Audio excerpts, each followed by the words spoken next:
Hey guys, welcome to another video. So today, another video to add to the nice question series. Today's question comes from the Extension 1 syllabus.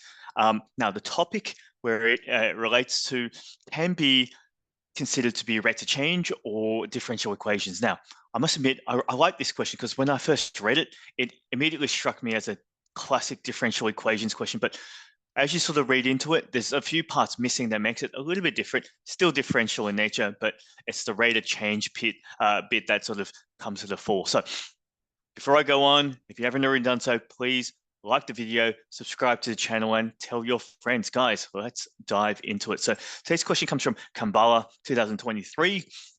Let's read through it. So now, an above ground cylindrical water tank, okay, that's probably important, has radius of 5 meters and height of 5 meters, right? So fixed tank, okay, cool. Initially contains depth of 1 meter, okay. Probably draw a diagram for that. Water enters a tank. Now, this is your classic question for differential equations, right? So the classic question basically, and if you haven't seen it before, please look at my previous videos on differential equations.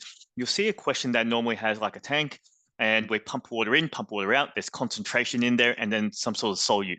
Now, this question is missing solute, right? And it's missing concentration, so it's pretty interesting. So let's have a look.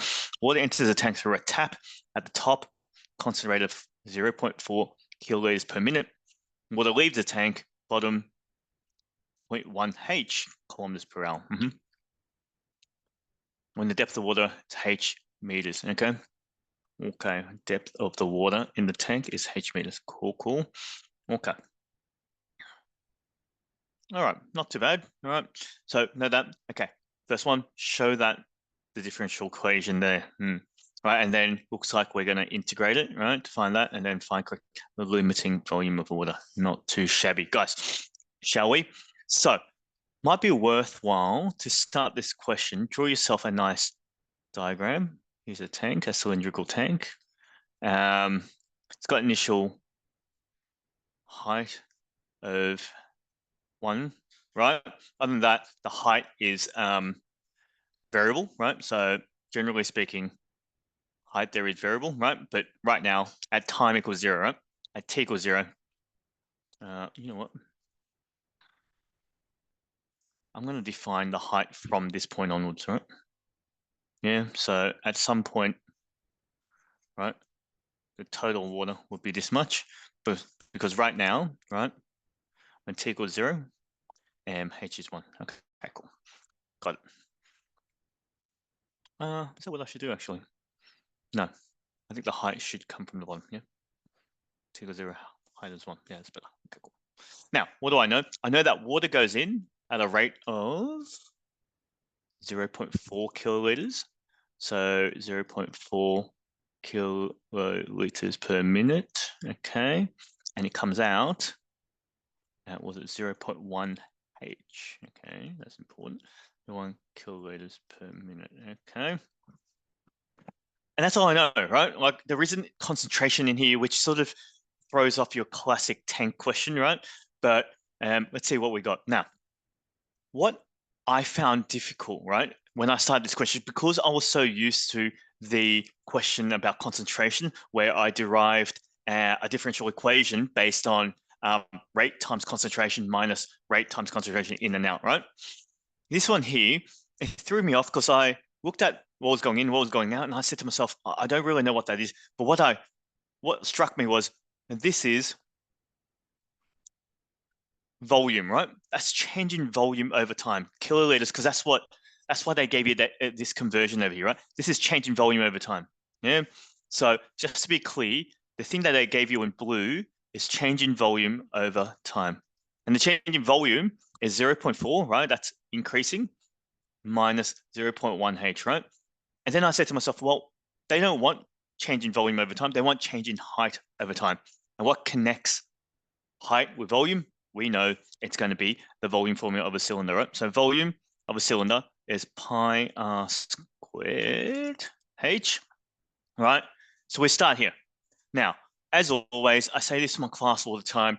Whenever you're doing rates of change, you don't want two variables on the right-hand side. You only want one. And the variable that it looks like we're going to do is h, right? It's h.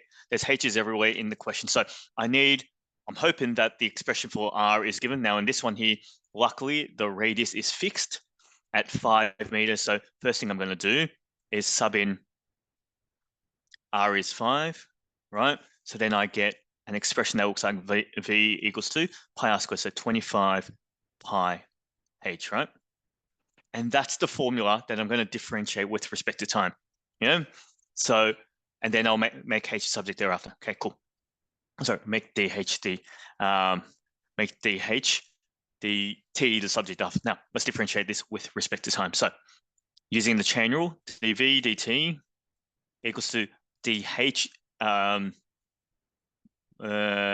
So derivative of this, so dv dh over multiplied by dh dt. So actually, let me just write that. So if you had to signify the chain rule, right?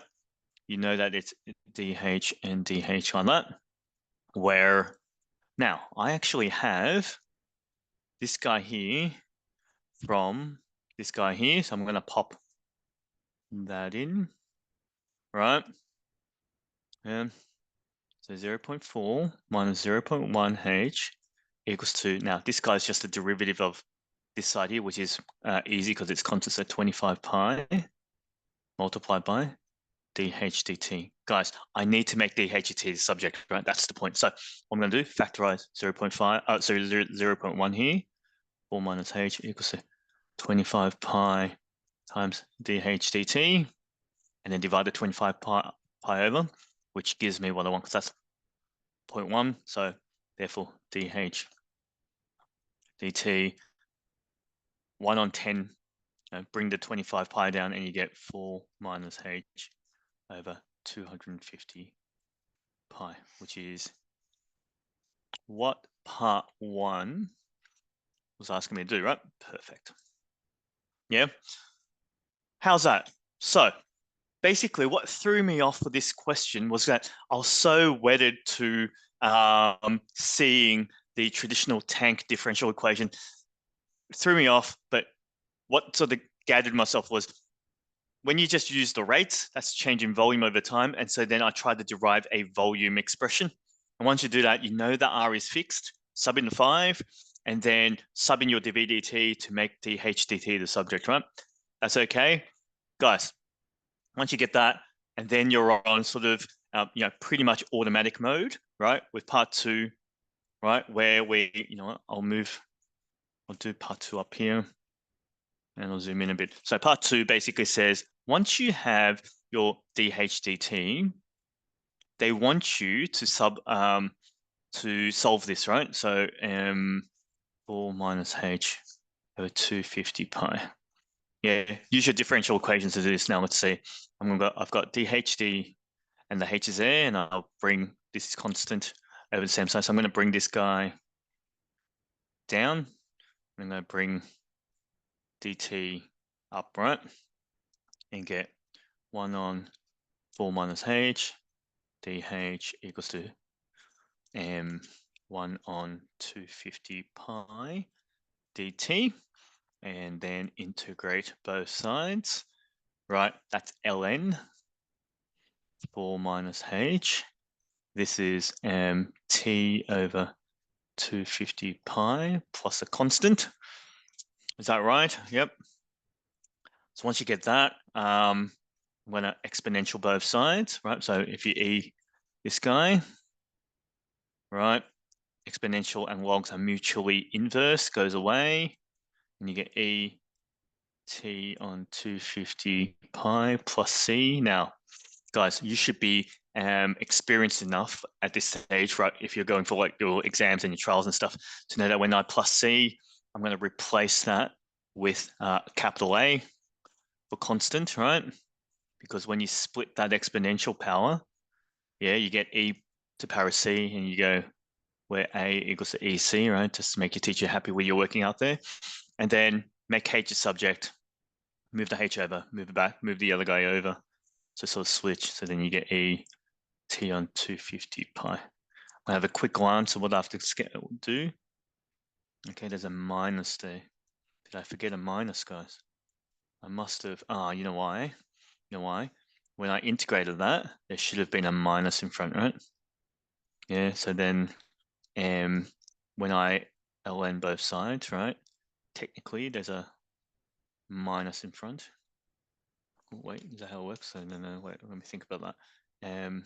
So minus there. Yeah, okay.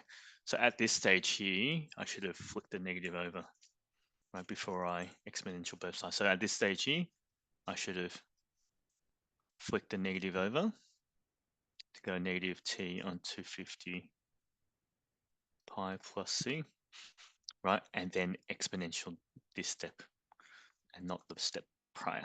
Cool.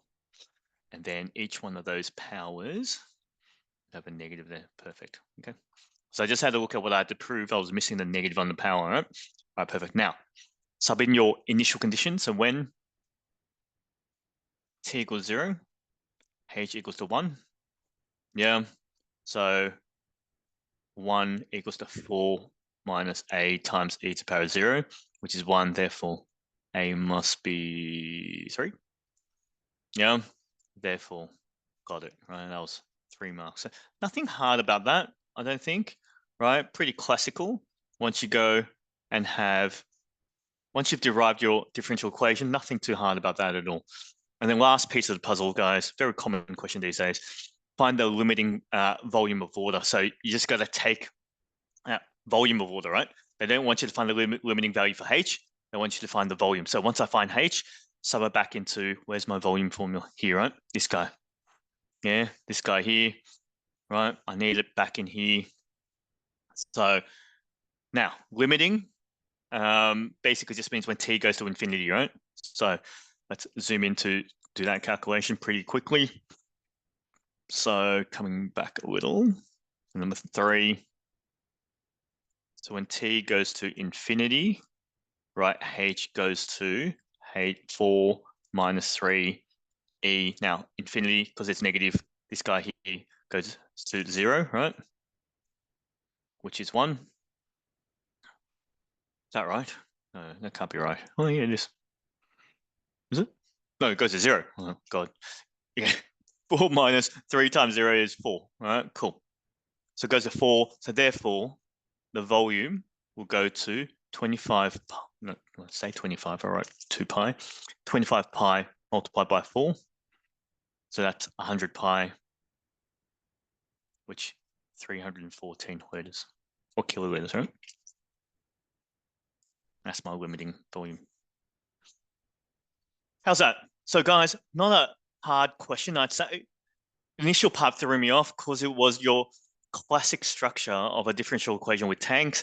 But without the concentration, it just became like a volume question. And when it became volumes, took a different turn and just became rates of change. And then you followed your classic differential equation structure thereafter. Guys, hopefully that was okay. If you like the video, please like the video, subscribe to the channel, and tell your friends. I'll see you guys at the next one.